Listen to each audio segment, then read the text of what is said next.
जिसको कि कोलकाता ने आखिरी लम्हों में खरीदा था और कई क्रिकेट एक्सपर्ट्स उसकी प्लेइंग 11 में जगह तक नहीं बता रहे थे। अब उसी बल्लेबाज के इसी डोमेस्टिक टूर्नामेंट में ये आंकड़े देखिए। आखिरी ग्रुप स्टेज में 54 बॉल्स में 95, क्वार्टर फाइनल में 45 बॉल्स में 84 और सेमीफाइनल में 56 बॉल्स में 98। और यही बल्लेबाज इस टूर्नामेंट का हाईएस्ट स्कोरर बना हुआ है। 7 मैच 61 की औसत, 432 रन और स्ट्राइक रेट 169 का। ये बल्लेबाज है रहाणे, जिन्होंने अपने इस परफॉर्मेंस से न केवल केकेआर में एक स्ट्रॉन्ग नंबर 3 का दावा ठोक दिया है, बल्कि उनकी कप्तानी का मसला भी काफी हद तक सुलझा दिया है। रहाणे ओपन करते भी देख सकते हैं, क्योंकि यहाँ सैयद मुश्ताक अली ट्रॉफी में वो ओपन ही कर रहे हैं। तो क्या वो कोलकाता की एक स्टील बार है या ऑक्शन में कोई कमी रह गई? कैसे बन सकती है केकेआर की प्लेइंग 11? इन सब पर बात करेंगे आज के इस वीडियो में। नमस्कार दोस्तों, आज बात होगी कोलकाता 2.0 की। रिटेंशन से पहले ही ऐसी अफवाहें थी कि केकेआर मैनेजमेंट श्रेयस अय्यर को रिटेन नहीं करेंगे, लेकिन कौन सा मैनेजमेंट भाई? क्योंकि गौतम गंभीर तो अपना गिरोह लेकर इंडियन टीम के कोच बन गए थे ना, जिन्होंने ना ही इंडिया ए, न इंडियन अंडर 19 और न ही एनसीए में कोचिंग दी थी। रिटेंशन 30 अक्टूबर को सामने आई, यानी तकरीबन 1-2 महीने से ही रिटेंशन की बात चल रही थी। तो नई केकेआर मैनेजमेंट क्या कर रही थी? और श्रेयस को रिटेन नहीं करने का फैसला अगर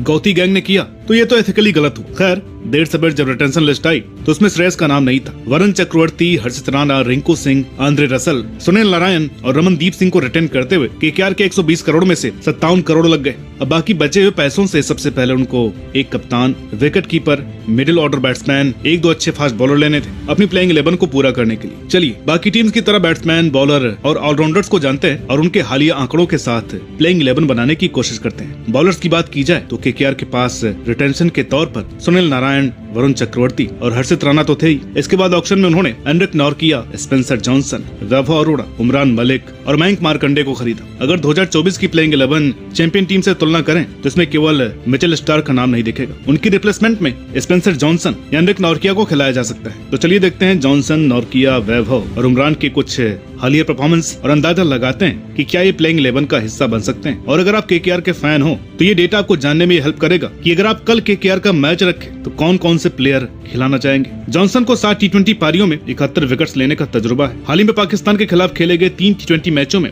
उन्होंने कुल 8 सफलताएं हासिल की और वो भी 7 के कम की इकोनॉमी के साथ। इसमें भी दूसरे टी20 मैच में उन्होंने 26 रन दे करके 5 विकेट हासिल किए। बात अगर नॉर्किया की करें तो उनके लिए इंजरी एक बड़ा चिंता का विषय बना रहता है। अब वो कितने फिट होते हैं इसका पता अगले साल से होने वाले साउथ अफ्रीका टी20 लीग में पता चल जाएगा। उनके पास 142 टी20 मैचों का तजुर्बा है, जहां उनके हिस्से में 180 विकेट शामिल है। तो वहीं दिल्ली के लिए अभी तक 46 आईपीएल मैच वो खेल चुके हैं और 60 विकेट ले चुके हैं। 2020 के अलावा उन्होंने कभी भी दिल्ली के लिए एक पूरा सीजन नहीं खेला है। वजह है लगातार चोटों का सामना करना। तीसरे पेसर वैभव अरोड़ा पिछले 2 साल से कोलकाता का हिस्सा रहे हैं, जबकि उनका आईपीएल डेब्यू पंजाब के लिए हुआ था। 20 आईपीएल मैचों और कुल 5 टी20 मैचों का अनुभव रखने वाले वैभव के नाम आईपीएल में 19 और टी20 करियर में 49 विकेट शामिल है। अपनी पिछली 5 सैयद मुश्ताक अली ट्रॉफी की पारियों में उन्होंने केवल 5 ही सफलताएं हासिल की। आखिरी pacer express fast bowler Umran Malik का एसआरएच से 4 साल पुराना नाता टूट गया है, जहां उन्होंने 26 मैचों में 29 विकेट लिए थे, लेकिन 9 से भी ज्यादा इकोनॉमी के साथ। फिलहाल फॉर्म भी उनका भी साथ नहीं दे रही। पिछले 10 टी20 मुकाबलों में उन्होंने केवल 6 ही सफलताएं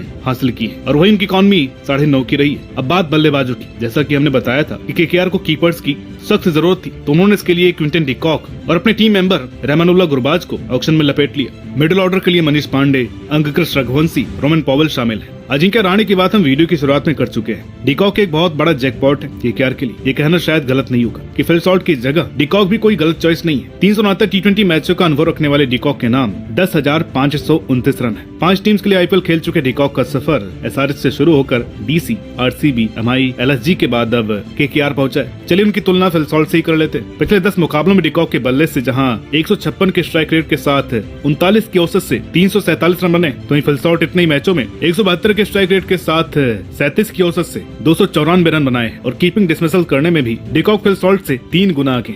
इस बार डिकॉक बनाम फिल सॉल्ट, स्पेंसर जॉनसन बनाम स्टार्क, रहाणे बनाम नीतीश राणा, ये मुकाबले देखने लायक होंगे। कोलकाता में वापसी करने वाले और 2014 के फाइनल में विनिंग नॉक खेलने वाले मनीष पांडे को कुल 308 टी20 मैचों का अच्छा खासा अनुभव है। मनीष पांडे अभी तक 7 टीम्स के लिए कुल 171 मैच खेल चुके हैं, जिनमें उनके नाम 3,850 रन है। सैयद मुश्ताक अली ट्रॉफी में कर्नाटक से खेलते उनके स्कोर 30, 10, 42-30 रहे हैं। एक और बल्लेबाज फिर घूम फिर करके कोलकाता वापस आए हैं, अंगकृष्ण रघुवंशी, जिन्होंने अपने पहले ही सीजन में अपनी क्षमता का नमूना पेश कर दिया था। हालांकि अभी वो एक नए खिलाड़ी हैं। मनीष और रहाणे जैसे खिलाड़ियों के साथ ड्रेसिंग रूम शेयर करके उनको बहुत कुछ सीखने को मिलने वाला है। सईद मुश्ताक अली ट्रॉफी में वो रहाणे की जगह ओपन कर रहे थे और उन्होंने नागालैंड के खिलाफ 31 बॉल्स में 41 रनों की अच्छी पारी खेली। Current IPL champion keeper Gurbaz अपनी 23 साल की उम्र में ही 201 टी20 खेल चुके हैं, जिसमें 25 की औसत से 4896 रन है। जो बात सबसे खास है वो है 147 का स्ट्राइक रेट। वो डिकॉक की जगह कभी भी टीम की फर्स्ट चॉइस होंगे। वेस्टइंडीज के रोमन पॉवेल का 2024 का सीजन राजस्थान के लिए खेलते हुए अच्छा नहीं गया।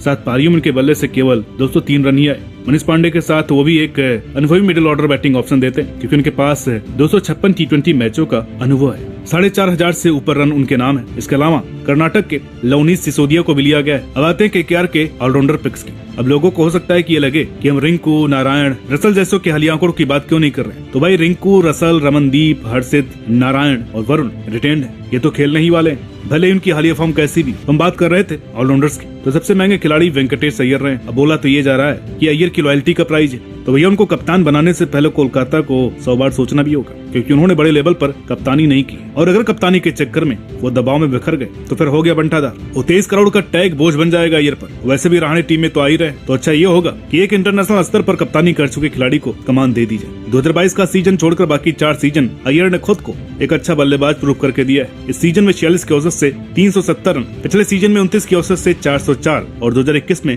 41 की औसत से 370। इस सीजन उन्होंने अपना स्ट्राइक रेट भी 158 का रखा था। देखिए, इससे पहले कि आप बोलने लगे ये तो बैट्समैन है, तो आपको बता दे कि क्रिकेइन्फो और आईपीएल की वेबसाइट दोनों में वेंकटेश अय्यर को ऑलराउंडर लिस्ट में रखा गया है और ये उनकी हालिया बॉलिंग से दिखती भी है। दिल्ली के खिलाफ 12 पर 2, सौराष्ट्र के खिलाफ 23 पर 2 और बिहार के खिलाफ 19 पर 1 ये दिखाता है कि वो किफायती राइट आर्म मीडियम बॉलर है। अरफनवाला की फहरिस्त में अगला नाम अनुकूल रॉय का है, जिन्होंने यूपी के खिलाफ एसमैट में केवल 44 बॉल्स में 91 रन ठोक दिए थे और बॉलिंग में भी पूरे 4 ओवर डाले और 32 रन दे करके 1 सफलता हासिल की। इसके अलावा उन्होंने अरुणाचल के खिलाफ केवल 17 रन देकर 4 सफलताएं अर्जित की थी। सीएसके से आए मोइन अली के बारे में हमने चेन्नई 2.0 में बात कर ली थी। उनके अलावा बाकी 2 ऑलराउंडर्स रमनदीप और रसल है। अगर 2024 का फाइनल खेलने वाले प्लेइंग 11 से इस टीम की तुलना करें तो 2 खिलाड़ी गायब है, एक फाइनल के स्टार स्टार्क और दूसरे विनिंग कप्तान श्रेयस अय्यर। चलिए प्लेइंग 11 बनाने की कोशिश करते हैं, क्योंकि हम प्लेइंग 11 बनाते हैं हालिया फॉर्म के हिसाब से। कुछ यूं समझ लीजिए कि सारे खिलाड़ी आज कैंप में आ गए हैं और परसों से ईडन गार्डन्स में मैच है, तो इसके लिए प्लेइंग 11 बनानी है। ओपनर के लिए बड़ा कंफ्यूजन, आपको क्या लगता है सुनील नारायण इस बार जाएंगे? क्योंकि इस साल के आईपीएल के बाद से वो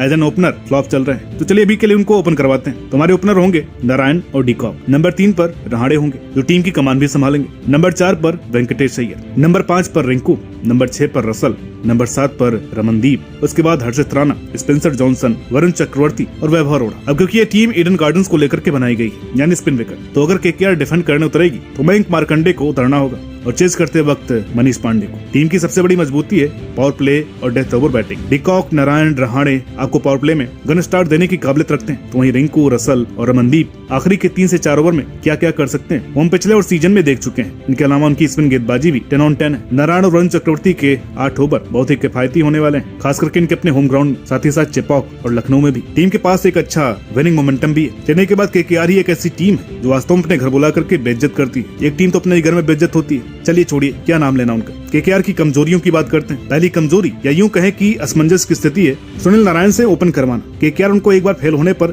कितने मौके देगी। हालांकि केकेआर के लिए एक अच्छी बात यह है कि रहाणे ओपन कर सकते हैं। दूसरी कमजोरी है फास्ट बॉलिंग में, वो भी पावर प्ले और डेथ में। चलिए आप नारायण का एक ओवर पावर प्ले में डाल देते हैं और एक एंड में, लेकिन बाकी का क्या? नए मैनेजमेंट के साथ मिलकर क्या केकेआर अपनी अप्रोच बदलेगी? क्योंकि इससे पहले गंभीर ही मेंटर थे और शायद कप्तान भी। तो इस प्लेइंग 11 को 10 में से आप कितने नंबर देंगे कमेंट करके बताइएगा। और साथ ही साथ इस वीडियो में बताए गए डेटा के अनुसार केकेआर की अभी प्लेइंग 11 क्या होगी, यानी कि ईडन गार्डन्स के बाहर मैचों के लिए। वीडियो अगर अच्छी लगी हो तो प्लीज लाइक कीजिए।